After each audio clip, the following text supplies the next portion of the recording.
Barlow Creations. If you're new to my channel and you're stopping by for the first time, thank you for stopping by. Welcome to my channel.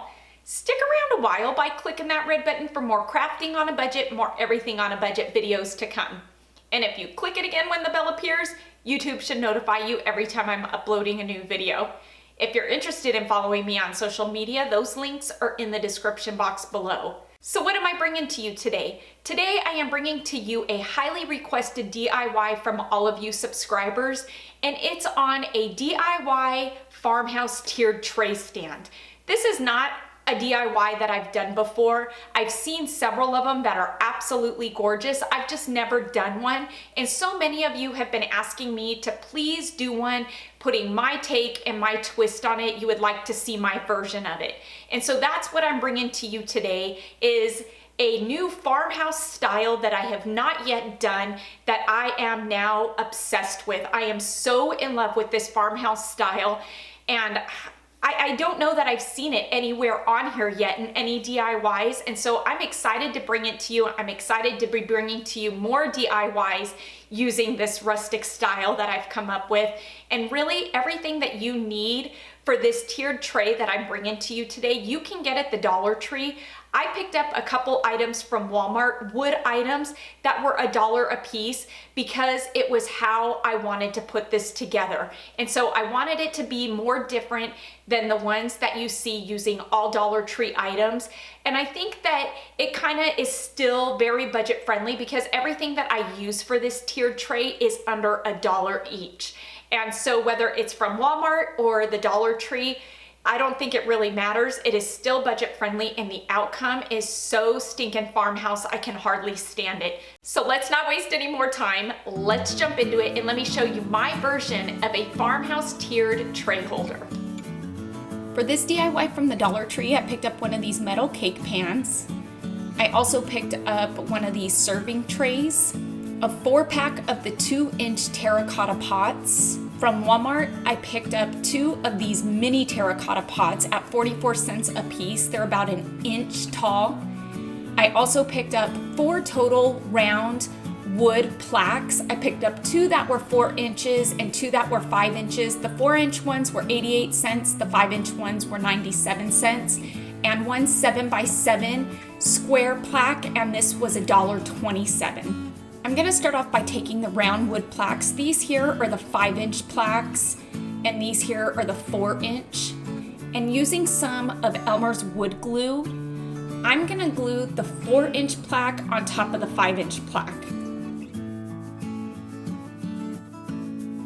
Then taking the 7x7 wood plaque, I'm gonna glue 1 stack of the round wood plaques right in the center. I'm gonna start off by gluing the 2-inch terracotta pots together at the bottom. I'm using the wood glue because it's what I have out. It's a strong glue, so it's gonna work for these pots. Once I've got them together, I'm gonna put some glue on the top part of the pot, and I'm gonna set this down on top of the round plaques, centering it on this 4-inch plaque. I haven't waited for any of this to dry while I'm putting it together, so I'm gonna set this aside overnight and let it get good and dry. I'm also gonna glue the mini pots together as well, the same way, meeting the bottoms, and I'm gonna attach these to the other 2 round plaques. The pots and plaques are completely dry. The wood glue worked perfectly. Now taking some of Waverly's wax paint in the color of Antique. I love this stuff. It is my favorite new paint to use in my farmhouse DIYs lately.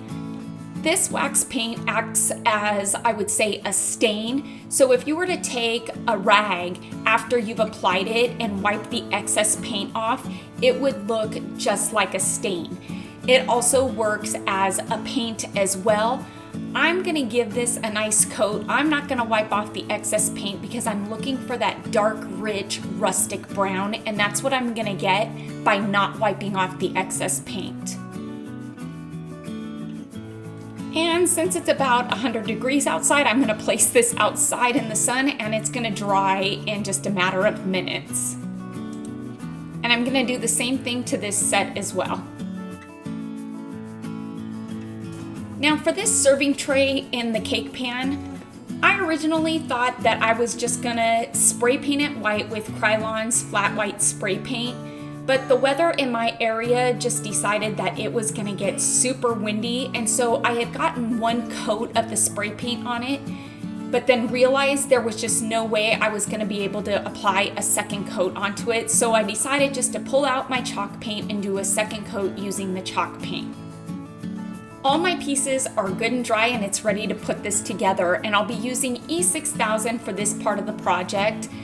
I'm just gonna apply some E6000 around the top of my pot, then taking the larger of the two platters, I've got the serving tray here and the cake pan. I'm gonna place the serving tray at the bottom because it's bigger. Then I'm gonna glue this last wooden pot piece to the serving tray in the center as well, then glue the cake pan on top of this. Now, because the serving tray and the cake pan really come out bright white up against this wood, I decided that I was gonna add just a bit of the antique paint to the edges just to accent it and kind of tie it in. I really didn't want to go with an ivory color paint because I love the white with the wood, and so it ended up taking 2 coats of the wax paint to get the coverage that I was happy with on the edges of the platters. But because it's such a hot day, I tell you, I stuck this outside and it was dry within 5 minutes. I love the look of this. It is really just a rustic look. It's a bit different than that Ray Dunn look because I'm going with the brown and the white, but it still kind of gives that chipped enamel paint look. The pieces that I'll be incorporating into this tray are pieces that I picked up from the Dollar Tree. I picked up 2 of these round canisters, some salt and pepper shakers, and this sugar shaker. Now for these pieces here, I'm gonna give this spray paint another try because it's so much quicker than hand painting on the Waverly paint. It doesn't seem to be windy today, so I'm gonna paint the glass and the lids. Because this paint has a primer in it, I need these lids to be primered. I only lightly coated the lids with the spray paint because of that primer. It's gonna give this Waverly Antique wax something to adhere to because these are metal. I ended up needing 2 coats of the paint to get the coverage that I was happy with. I had hauled these stickers, or thickers as they're called, in my Hobby Lobby haul a couple weeks ago. These were originally $3.99 at Hobby Lobby and I got them for 40% off, so I believe I paid like $2 or $2.50 for them. There's 138 letters in this pack and the font is so rustic and farmhouse, it is perfect. Because they're white, you can easily paint these letters to suit your needs in any color, and that's what I'm doing with the Waverly Antique paint. For the lids of my canisters, I'm gonna stick with the white letters and I'm gonna do a T on one canister for tea and a C on the other one for coffee.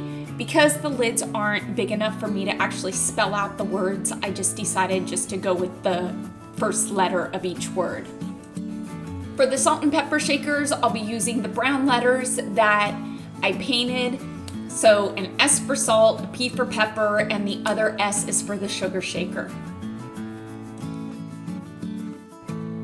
I tell ya, I am already just so excited putting the lid on this and seeing how the letter ties in with the lid and all of these pieces tie into the tiered stand itself. I love how the lids kind of have that leathered look to them because I used the wax paint.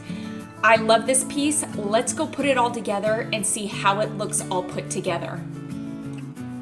I honestly couldn't be happier with the outcome of this farmhouse tiered tray holder. I love the rustic feel of it because of the wood and that wax paint, the brown. It just really gives it such a farmhouse rustic feel. The brown on the lids gives it that worn leather look.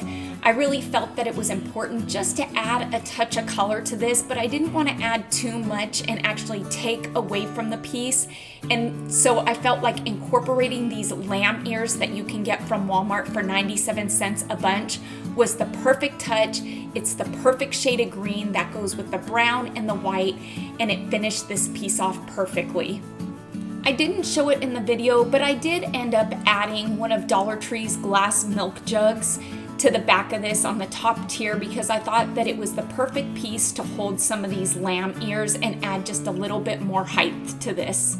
How gorgeous did this piece turn out? I am so glad that you all asked me to do this because I tell you the inspiration that came from this was actually a wagon wheel that I was looking at outside that my mom had given me. And when I looked at it, I thought, you know, what is more rustic and farmhouse than wood?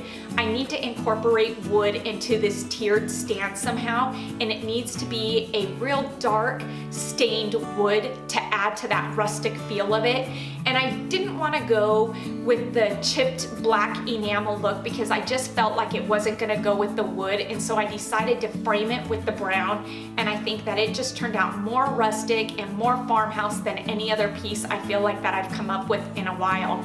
I love this new style of farmhouse that I feel is just absolutely gorgeous, and it's one that you can count on seeing a bit more often because I'm a little bit obsessed with it right now, and I want to transform everything that I have farmhouse into this farmhouse style. I hope you all enjoyed my version of this farmhouse tier tray holder. Please give this video a thumbs up and let's get this video to 6,000 likes because, like I always say, each and every one of those thumbs up, they really do help my channel to grow, and it helps YouTube to notice me just a bit more. Until next time, everybody, I hope you have a fantastic day. Happy crafting on a budget, and bye for now, everybody.